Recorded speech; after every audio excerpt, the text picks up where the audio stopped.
BrightSign Network provides a scalable solution to manage your BrightSign units and presentations remotely from the convenient BrightAuthor application. This overview will walk you through the basic steps you'll need to know to publish and manage presentations to your BrightSign network. The basic steps we'll cover are upload content and presentations to account, schedule presentations, publish presentations, and managing presentations and content. In order to use and send both your content and presentations to your networked BrightSign units, they'll first need to be uploaded to your BrightSign network account. In this example, we have a completed presentation which we will now upload. This is accomplished by clicking the Upload to Network button in the top right of the Edit tab while working on or after finishing creation of the presentation. Bear in mind that large, high-resolution video and photo files can take a significant amount of time to upload. Any content that already exists on the network and is unchanged will not be re-uploaded. Once the upload is complete, we'll select OK, and we can view and manage our presentations and content library from under the Manage tab here.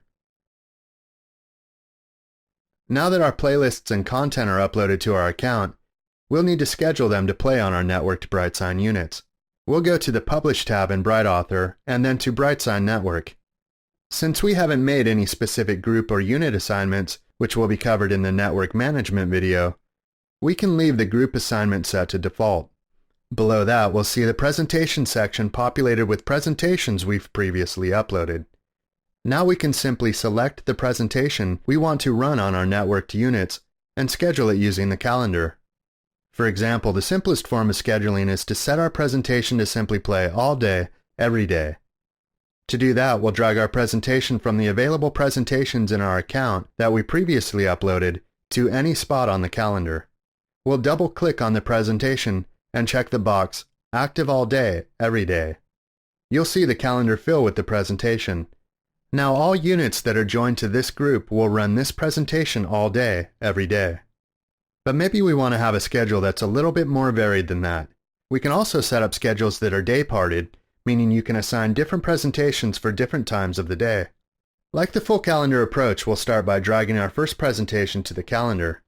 Now we can either continue to specifically drag and adjust the presentation to each time slot we'd like, or alternatively we can fine-tune it for one day, double-click it, and select Recurring Event. Here we'll have several options of how the presentation will repeat. Using this method, we'll set our first presentation to repeat every morning during the work week, and then set a second presentation to play in the afternoon, also setting this to repeat every day of the work week. With our presentation schedule set, we're now ready to publish it to our network. Publishing our presentation takes into account the various setup decisions we made earlier with our unit, and also our presentation schedule. If we have set our unit to only check in for updates and presentation changes in the middle of the night, then our unit will only call in and download our new presentation at that time. If we have set our presentation to start a week from now, our unit will download the new presentation on its next scheduled connection.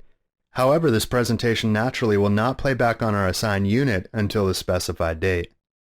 If the initial download appears to be taking a long time, we should keep in mind that all content from all scheduled presentations for the unit are included in the initial download, and playback will only begin once all presentations and content are downloaded to the unit.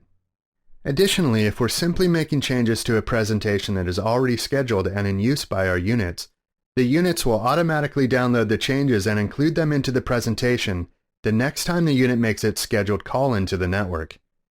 The presentation does not need to be rescheduled to include the changes. This makes editing a widely distributed presentation extremely convenient. Now we just click Publish Schedule and we're done. Our presentation will now be deployed on our BrightSign network connected units, no matter where they are. Now that we have uploaded our presentation, scheduled it, and published it to our BrightSign network account, we can view and manage the presentations and content in our account. Uploaded and published presentations can be found here in the Presentation section of the Manage tab.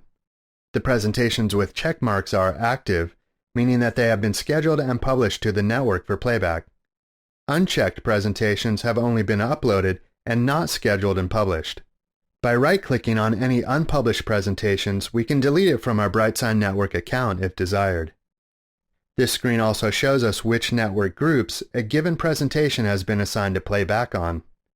Uploaded and published content associated with our presentations can be viewed in the content library found here. You can right-click on any content file to view detailed info such as file size, which presentations use this file, and more. Our content library can be viewed as thumbnails, as we see here, or as a sortable index. As you can see, the process of publishing presentations and managing them in our BrightSign network account is made easy with BrightAuthor.